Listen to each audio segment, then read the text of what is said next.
Assalamualaikum warahmatullahi wabarakatuh. Salam jumpa dengan kami Polres Podcast Channel. Awal Om lebih kabar bersama Dr. Abdurrahman MPG. Assalamualaikum warahmatullahi wabarakatuh. Waalaikumsalam warahmatullahi wabarakatuh. Ini panggilnya gimana ya? Hah? Oh, atau apa? Jujur aja ya. Ya, silakan lah. Jelas.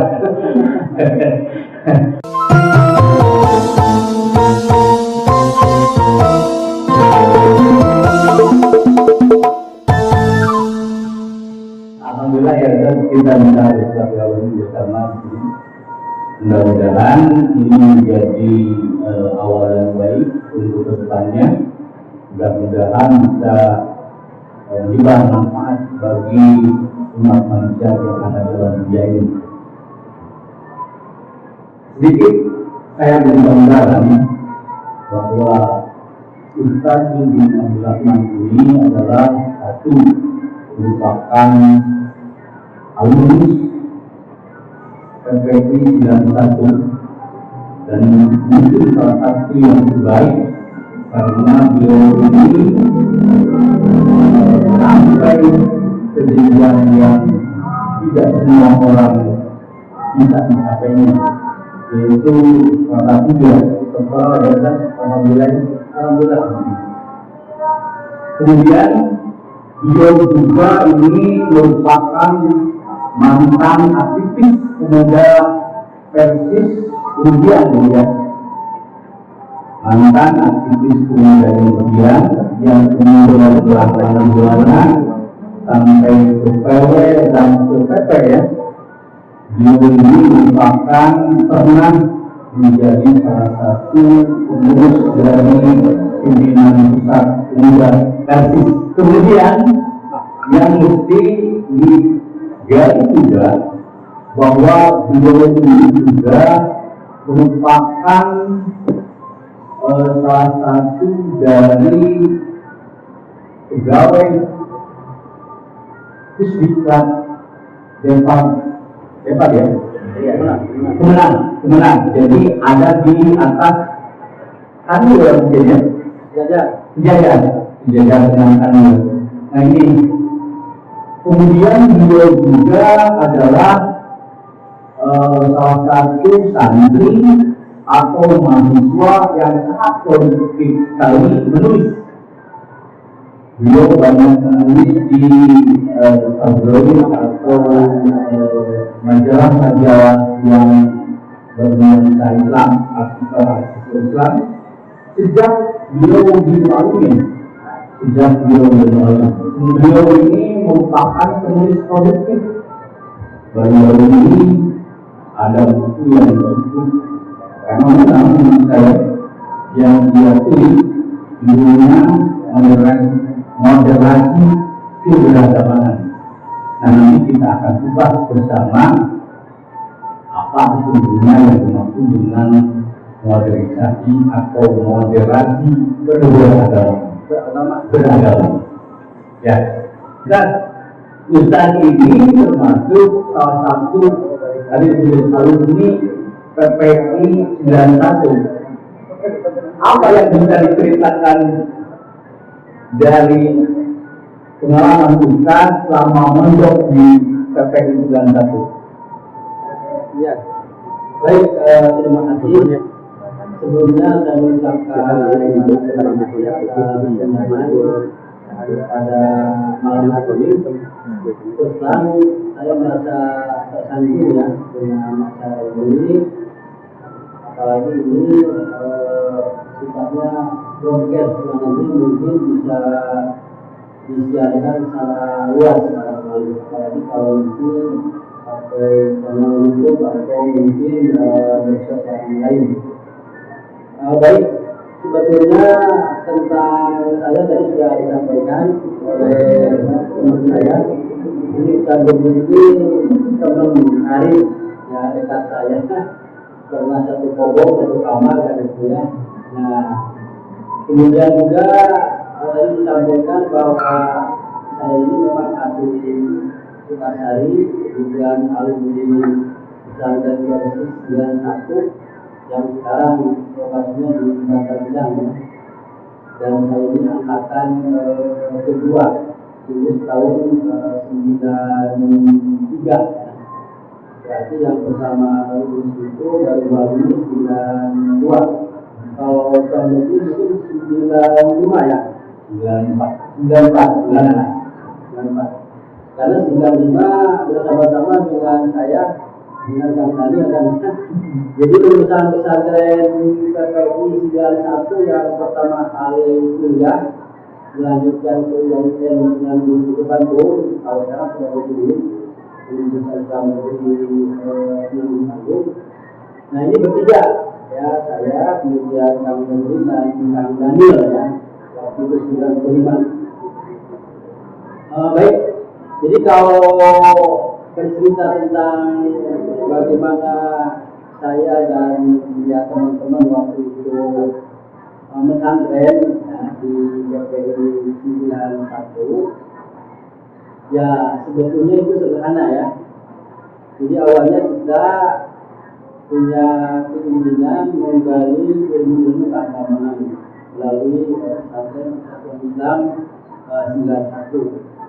Nah, pada saat itu sebetulnya sudah mulai banyak peminatnya, apalagi kalau masih jenjang sanawiyah ya. Tapi kalau mualim itu sudah mulai bermunculan. Salah satu alasannya itu karena pelajarannya itu sangat banyak. Ya, kalau saya itu saja lebih dari 40 mata pelajaran ya, kalau digabungkan antara pelajaran madrasah dengan pelajaran di pondok pesantren. Tapi sebetulnya itu tantangannya, yaitu tantangannya. Dan kita waktu itu kan pesantren itu sebetulnya ya kita itu ingin belajar ilmu agama saja, itu waktu di pesantren itu. Nah, tapi seiring dengan perkembangan ada dinamika, ada keinginan melihat orang lain. Nah, maka waktu itu ada motivasi untuk melanjutkan kuliah. Jadi sebetulnya hanya beberapa orang kalau tidak salah ya, waktu itu yang ada keinginan untuk kuliah. Karena rata-rata lulusan mualim itu ya kalau tidak ngajar misalkan ya paling-paling mungkin langsung ke keluarga, langsung ke KUA, ataupun mungkin yang asalnya di pasar, di pasar mungkin ya yang asalnya ke sawah mungkin kembali ke sawah. Tapi dari sekian teman-teman waktu itu ya alhamdulillah banyak juga yang mereka itu ya sampai sekarang tidak ini sebagai ya aktif ya, sebagai ustaz dan baru-baru, dan banyak juga yang juga. Dan sebetulnya kalau dikumpulkan banyak sebetulnya lulusan PPI 91 itu ya tadi disebutkan saya kan salah seorangnya ya, Kang Nurdin, termasuk Kang Nurdin sendiri kan bersama-sama dengan saya ya. Kemudian Kang Daniel, kemudian yang sampai puncak itu mungkin di Tasik, ketua KPU kan Kang Ade Dewi Takin ya, sama dia juga lulusan PPI 91, kemudian juga doktor ya. Berikutnya yang baru kemarin itu yang sangat membanggakan itu Al-Ustaz Dr. Aib Saifullah. Nah, dia lulusan Mumtaz ya, sangat membanggakan lulusan Al-Azhar kemarin. Jadi itu domisilinya di Ciamis kalau tidak salah ya, saya pernah ke mana. Dan alhamdulillah beliau lulusan terbaik kemarin di Al-Azhar doktor. Jadi biasanya dari Al-Azhar itu hanya sampai ya rata-rata LSET ya, atau S1.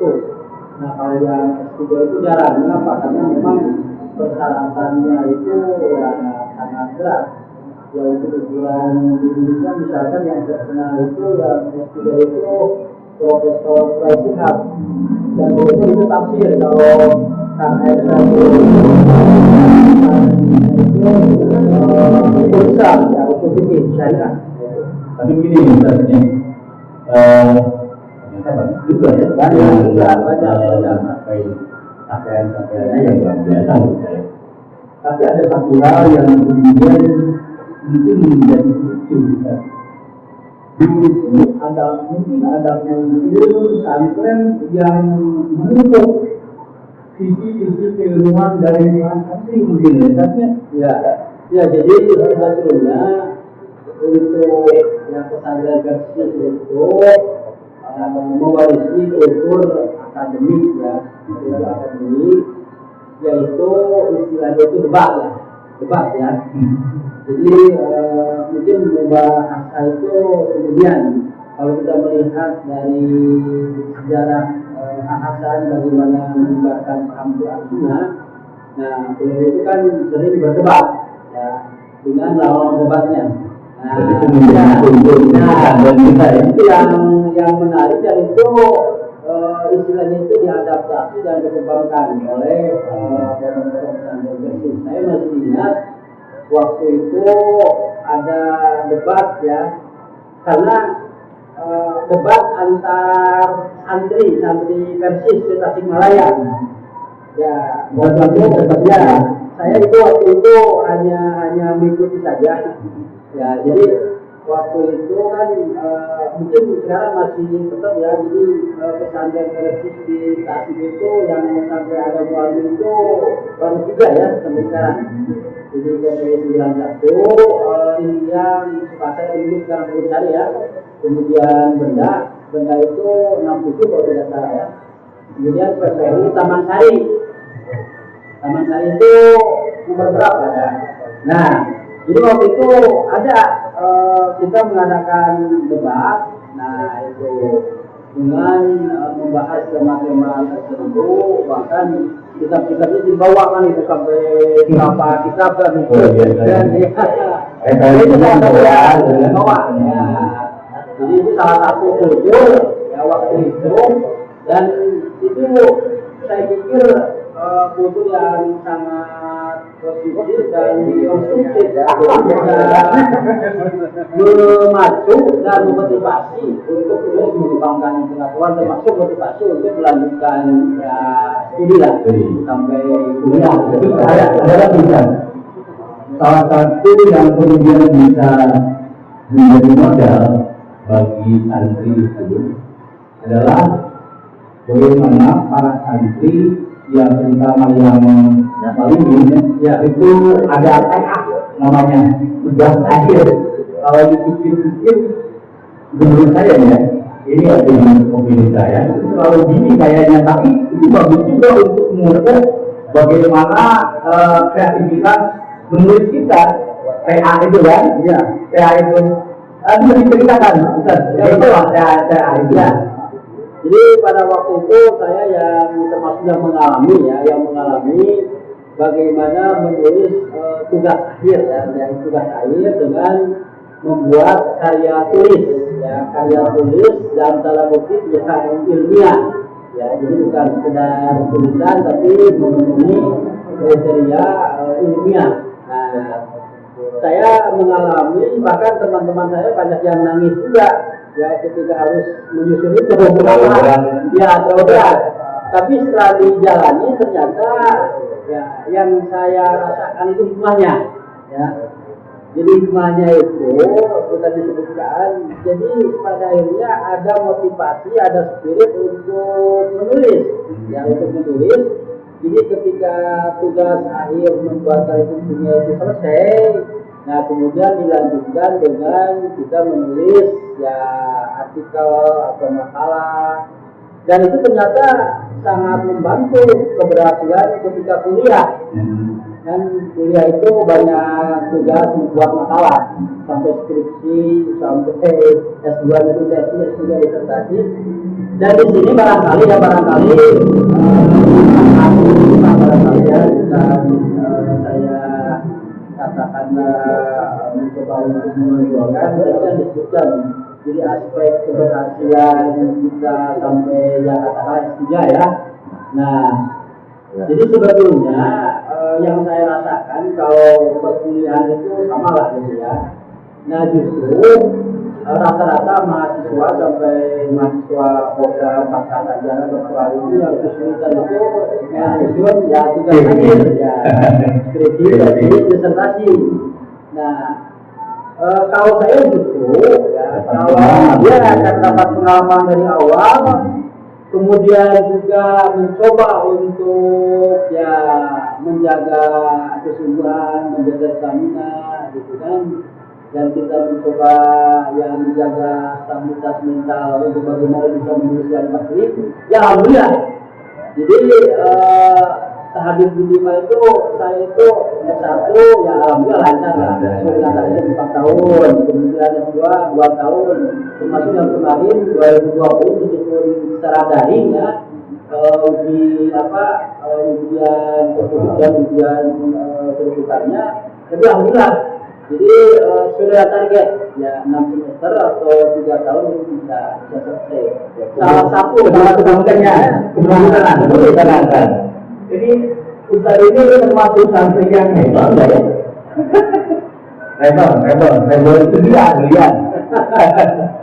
Ya kan gini dan santri itu dikenal disebabkan beberapa hal. Biasanya satu kita, kemudian yang kedua rebel, iya begitu kan.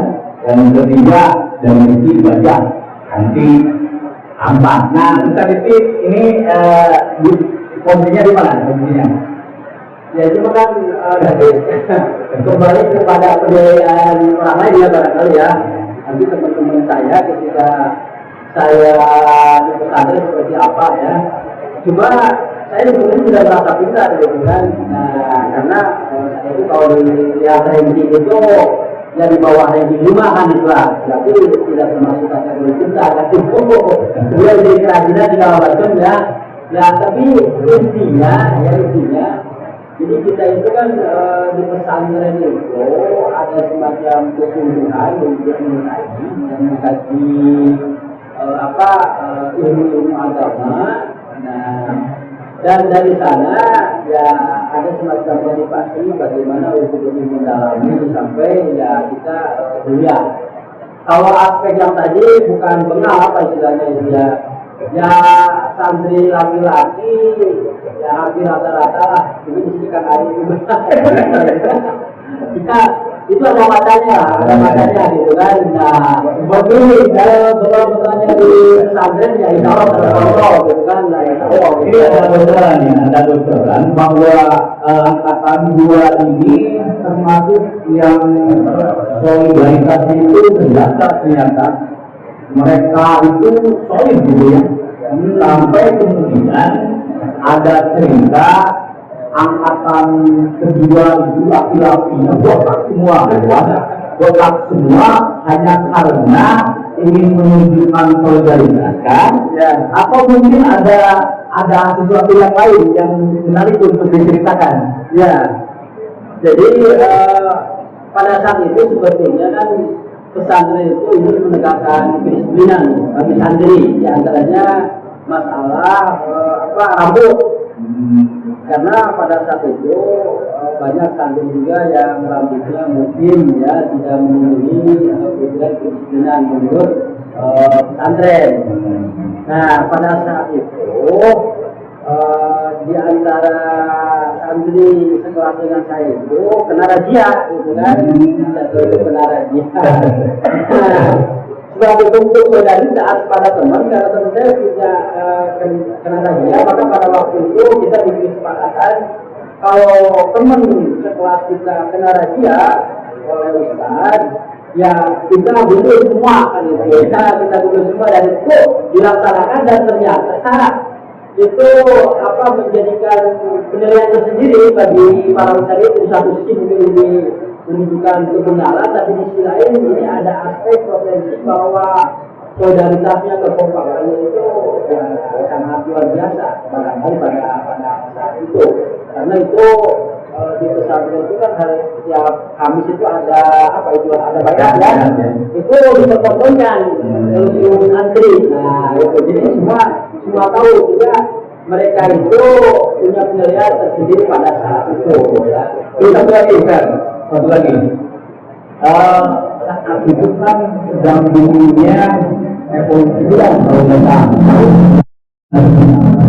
ada ya evolusi kan di mana sosok pemain itu kemudian muncul dan sangat populer di Indonesia gitu kan.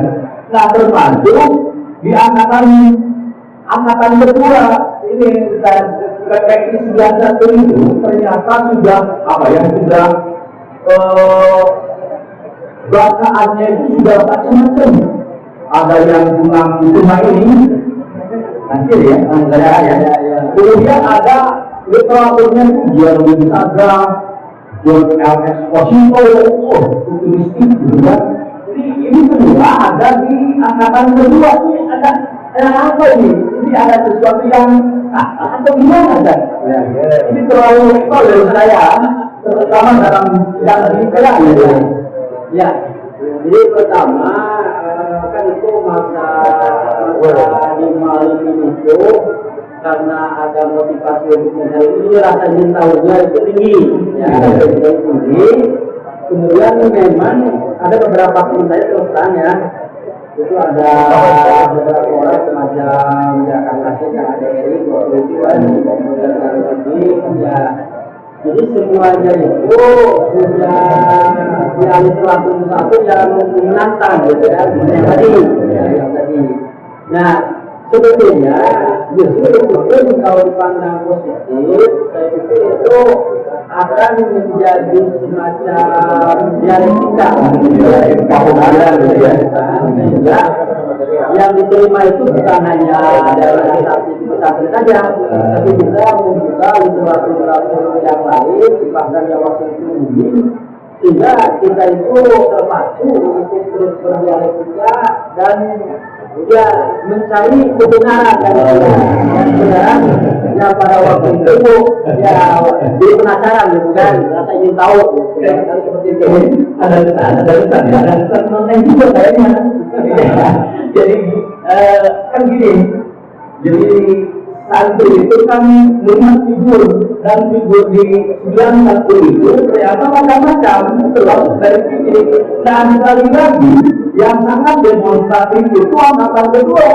Angkatan kedua itu sangat demonstratif ketika melakukan visi yang dimulainya, sehingga ada yang beda, kemudian semua beda gitu. Ini ada ceritanya kan? Ya.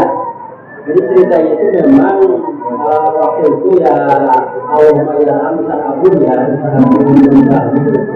saya perhatikan beliau itu memiliki kapasitas yang sangat luar biasa dalam bidang mungkin ya. Kebetulan beliau pun memegang ya materi belajar itu kitab Subul Salam. Dalam kitab Subul Salam itu disebutkan pertama ya. Nah ini sebetulnya kalau kita sudah masuk ke ranah Dewan Isba sama atau setelah hukum jamaah kan dia tadi secara pemikiran waktu itu sebutkan misalkan ada dua waktu itu yang terada pertama ya dalam kitab Subul Salam yang sarah Bulughul Maram itu tentang iktidal ya iktidal. Jadi di iktidal itu disebutkan dalam hadisnya itu hatta yauda punya favorit ala makadihi gitu ya, sehingga setiap buku-buku tulang itu kembali kepada posisinya. Nah dalam penjelasan Subul Salam itu apa disebutnya di sholat, di dalam sholat. Nah jadi di dalam sholat itu kan sholat ini posisinya itu ketika berdiri itu pasti dia tidak itu sami Allahu liman hamidah. Nah itu memang didemonstrasikan karena kayak ini. Yang kedua yang penting ini, yang penting ini bukan masalah pikirnya kan ternyata ini sudah terjadi apa ya namanya pergerakan atau polarisasi pemikiran dan kita sudah terbiasa kayaknya luar biasa sekali. Jadi saya pikir 91 PPI 91 dan 91 waktu itu di samping memang belum mungkin sangat waktu itu panas banget ada dua. Nah akhirnya dia bukan menuntut kita untuk terus mengeksplor mengekspor pengetahuan atau bacaan yang kita miliki ya gitu. Luar biasa saja, luar biasa. Makanya Ustaz itu pernah juga itu ada kasus dengan salah satu Ustaz yang kemudian sangat keras sekali sehingga kacamata bocor gitu. Apa betul? Benar. Iya. Itu levelnya level gimana itu level gimana? Ya. Jadi bang di sinilah. Jadi cuma kan saya juga sebatas di pesantren di pesantren. Ya kadang-kadang kan yang namanya ustaz juga mungkin yang manusia lah gitu. Ya jadi karena mungkin saking banyak tugas kecapean segala macam lah gitu ya. Sehingga ya jadi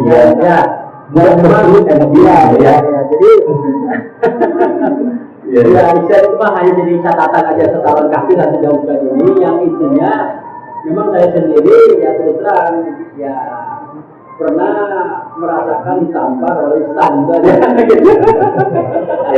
Tapi soal kondisi kultur bagaimana tabungan atau kondisi belajar waktu itu ya sangat-sangat kondusif untuk belajar ya saya. Ya tentu banyak juga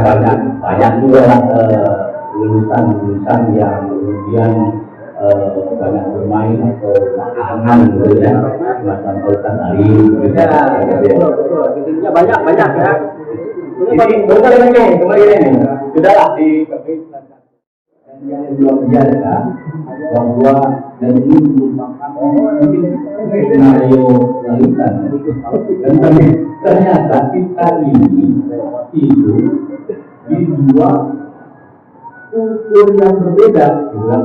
Maksud saya gini, kita itu punya pemimpin dua sebetulnya. Yang pertama Ustaz Asik saya, yang kemudian yang kedua Ustaz Saiful Islam LC dulu kan, sekarang dokter ya, sekarang dokter. Nah ini menarik untuk digali sebetulnya saja. Sebelum nanti kita ke yang lain-lainnya. Ustaz, ada apa dengan Ustaz Asik itu Ustaz? Barangkali kan orang-orang pada nggak tahu gitu. Ya ini maka saya kan itu. Dan saya kena apa ya? Kena berkahnya kita bisa sama-sama berburu pada beliau walaupun non-formal gitu kan. Gimana tetap beliau itu? Jadi sebetulnya kalau melihat dari aspek ilmu ya sangat luar biasa. Jadi beliau itu satu dia kedalaman dan semangat ilmuannya sangat luar biasa. Sehingga kita mencoba untuk ya sedikitnya meniru dari aspek semangat meskipun ya istilahnya itu barangkali tidak bisa sampai ya seperti beliau ya. Tapi ada berkaki ya. Dia dokter ya. Jadi sebetulnya kan kita itu jangan terjebak kepada person ya, personal ya. Jadi yang penting kan kita itu di pesantren juga atau di kuliah juga kan banyak ustaz, banyak dosen gitu ya. Intinya bagaimana kita bisa menyerap ilmu mereka. Dan ya tadi itu jadi ketika sudah masuk kepada diri kita itu ada proses dialektika, ada proses filter dan ya kita bisa menampilkan jati diri kita sendiri itu yang paling penting saya pikir ya. Ini menarik ya Ustaz ini salah satu yang aktif juga di berbagai macam majelis taklim dan saya pikir Ustaz ini salah satu dari mahasiswa yang suka ngomong gitu kan atau apa namanya senang berdebat gitu kan. Dan ketika kita punya media kan di lingkungan satu itu menjadi media kita untuk mengeksplor kemampuan dan gitu. Ini sangat disiplin sekali kan, bahkan sampai sekarang kan kita punya apa namanya majelis taklim dan ibu ustadzah itu gimana ada itu? Ya, Jadi intinya kan sebetulnya itu berkah dari usaha aktif juga kan.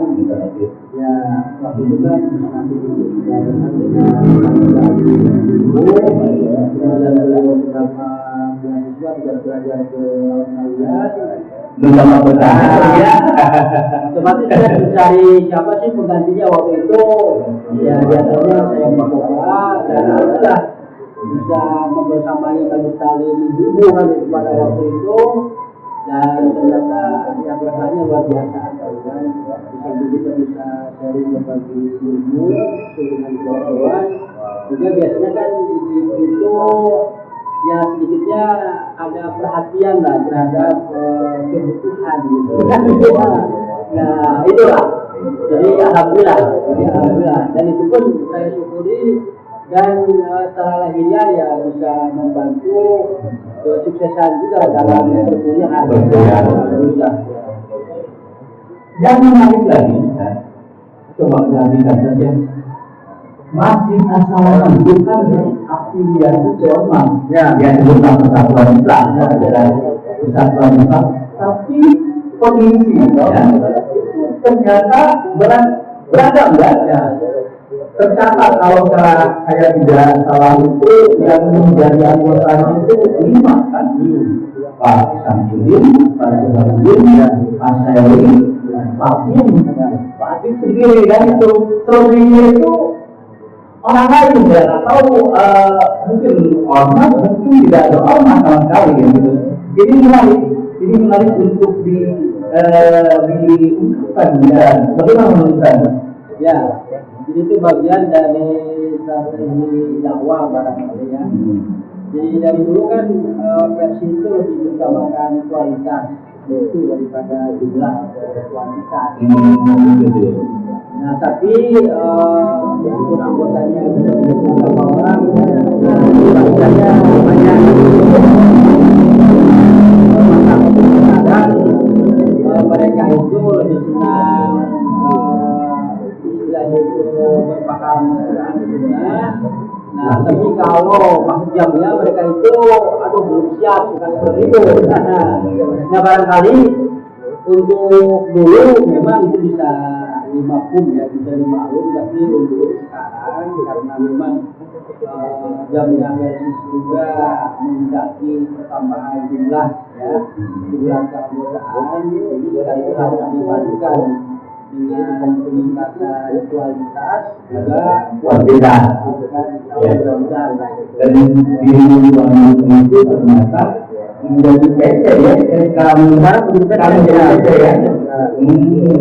Di rumah, kalau kan ya cuma ada 5 kan gitu. Di rumah jamaah. Itu juga kan 5 anggotanya.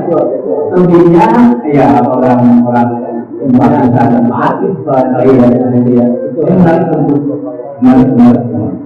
Kemudian yang kedua, guru kita itu kan Syekhul ya Islam Amal ya kan.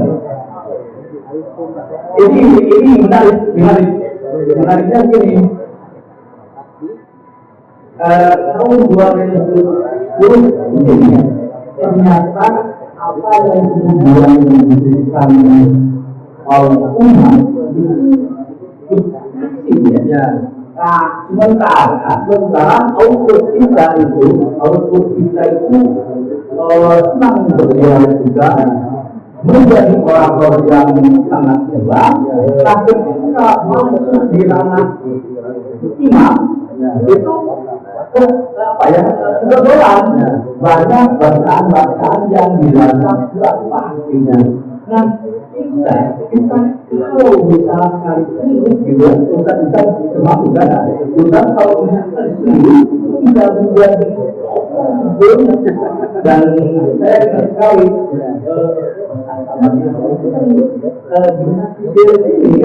generasi di sini kita ada. Kenapa kita yang nggak merasa perlu pelajari tafsir Al-Quran? Kenapa kan? Ya, Jadi memang ada pemahaman dari sejak awal kan itu ya. Jadi Al-Quran itu untuk diamalkan. Ya. Sebelum diamalkan itu perlu dikaji. Nah, jadi jamnya versi sepertinya nampaknya itu lebih memprioritaskan masalah kajian. Nah, padahal sebetulnya jargon atau moto ar-rujuu ilal Quran wa Sunnah itu sudah jelas itu persatuan Islam ya ar-rujuu ilal Quran dan Sunnah kembali kepada Al-Quran dan Sunnah itu secara totalitas, secara komprehensif gitu kan, dari mulai bacaannya, kemudian juga dari hafalannya, kemudian dari segi yang tafsir kajiannya, malah sampai mendakwahkan kan sebetulnya. Nah, tahapan-tahapan tersebut ya menurut saya ini perlu terus ya digalakkan di jamnya kita, di jamnya versi. Nah, oleh karena itu tadi disinggung saya tuliskan, sebetulnya ini merupakan ya bisa dikatakan saling melengkapi gitu kan. Nah, jadi kalau versi lebih kuat dari bidang kajian saya, kajian pemahaman tafsirnya, tapi dari aspek misalkan tafsir yang kurang, nah apa yang selama ini katakanlah dibudayakan oleh oleh Al-Mazhar Syekhul Islam melalui apa itu namanya? Al-Quran. Ya, Al-Quran Bandungnya itu pada saat itu ya. Nah, itu sekurang-kurangnya menurut saya itu bisa dilengkapi. Nah, sehingga spirit ar-rujuu ilal Quran dan Sunnah itu secara total itu Nah, itu gini Ustaz. Ustaz ini kan termasuk tadi disebutkan salah satu mahasiswa yang produktif kan, menulis sejak dari Malini. Bahkan dari Malini saya ingat Ustaz itu punya nickname Darul Farah, Darul Farah. Nah, kemudian masuk ke perguruan ini itu menjadi apa, penopang hidup kayaknya ya, kan satunya ya penopang hidup. Kalau misalkan sementara orang habis uang itu pulang, kalau tadi hidup itu habis uang ya naik ya. Akhirnya punya income dan tetap tinggal di Bandung. Itu menarik. Dan ada berapa sebetulnya tulisan-tulisan Ustaz yang digital? Ya. Jadi sebetulnya kalau dihitung barangkali ya istilahnya itu ya sangat banyak lah gitu kan. Nanti mulai dari sejak Mu'allimin kan. Jadi terus terang dunia penulisan itu saya waktu itu pas mau ikut ujian aliyah itu bingung kan untuk biayanya. Nah, pada waktu itu saya coba nulis gitu kan di risalah waktu itu. Nah, ternyata mungkin ditulis ya. Jadi langsung 2 tulisan 2 artikel itu dimuat di risalah. Dulu kan baru insentif apa namanya itu? Ya dulu itu satu artikel 30 itu. Berarti itu bisa mencukupi untuk biaya ujian. Iya, Bandung. Ya alhamdulillah terus gitu kan ya. Jadi keuntungannya saya pikir ya cukup luar biasa dari menulis itu ya, dan itu barangkali dirasakan oleh para penulis ya. Kalau masalah keuntungan finansial itu relatif sebetulnya ya, relatif gitu kan. Kalau bukunya bestseller ya saya pikir itu bisa keuntungan luar biasa. Tapi meskipun bukunya tidak bestseller gitu kan, tapi setidaknya pertama kita itu ya punya tulisan yang bisa dibaca oleh banyak orang. Ya, yang kedua yaitu dari aspek sistematika berpikir kita coba untuk lebih sistematis kan gitu ya. Dari kan itu kalau menurut itu sistematis ya gitu kan. Nah, jadi membentuk pola ya. Berikutnya kalau dari aspek berpikir kan yang saya katakan tadi, salah satu kunci keberhasilan di kuliah itu kita bisa tuntas menulis tugas akhir. Karena kita punya pengalaman menulis, nah setidak-tidaknya itu membantu menjadi instrumen penting untuk ya menyelesaikan tugas sesuai dengan waktu ya atau dengan target. Nah, itu salah satunya. Tulisan kita yang saya lihat menarik ini untuk diungkap. Ada salah satu tulisan yang kemudian ternyata menjadi apa ya? Menjadi sesuatu yang menjadi apa ya? Yang menjadi capaian yang pas gitu. Capaian maksud saya gini, ada salah satu tulisan kita mungkin ingat hikmah nikah di usia muda. Hikmah nikah di usia muda, dan ternyata setelah selesai kapan itu pusat sampai gitu kan, selesai kemudian kerja kemudian nikah. Mantap, saya aja yang gitu kan, selesai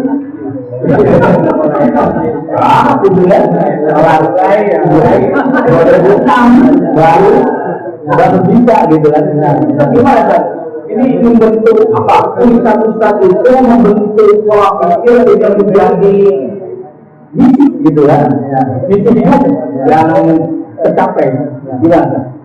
Ya, jadi sebetulnya kan tulisan itu sebetulnya ini kan objektif sebetulnya. Kalau tadi kan dihubungkan dengan itu jadi aromanya agak subjektif juga. Jadi tulisan itu objektif ya, objektif meskipun waktu itu menulis tentang keluarga ya. Nah, jadi memang pada saat itu saya pernah berkomunikasi dengan pihak Risalah misalkan. Kira-kira tulisan yang banyak kosong itu di rubrik mana misalkan yang diberikan. Kata mereka itu editor di Risalah pada saat itu rubrik keluarga katanya. Jadi rubrik keluarga itu banyak yang kosong karena kan itu untuk salah satu peluang untuk bisa dimuat itu kita bisa memilih ya, artikel yang besar ya, itu yang rubriknya kosong. Nah ya saya mencoba kebetulan referensi juga ya ada beberapa referensi ya, apalagi kita kan di waktu di pesantren itu belajar dulu malam itu sampai ke penakahat kan, ada penakahat. Nah kemudian yang menarik memang pada saat itu kan kalau yang namanya tulisan itu di samping objektif juga aktual gitu ya. Nah aktual. Jadi pada saat itu kan banyak kasus-kasus misalkan ketika masih kuliah sudah menikah gitu kan. Nah sehingga banyak yang menanyakan ini apakah bisa mengganggu kuliah atau bagaimana kalau masih kuliah menikah misalkan, kan itu banyak ya. Nah itu maka tulisan saya sudah menikah. Nah itu inspirasi dengan itu kan saya mencoba menuliskan itu yang tadi itu. Jadi hikmah menikah di usia muda ya. Ya bahkan saya kan sudah mulai banyak tentunya ya.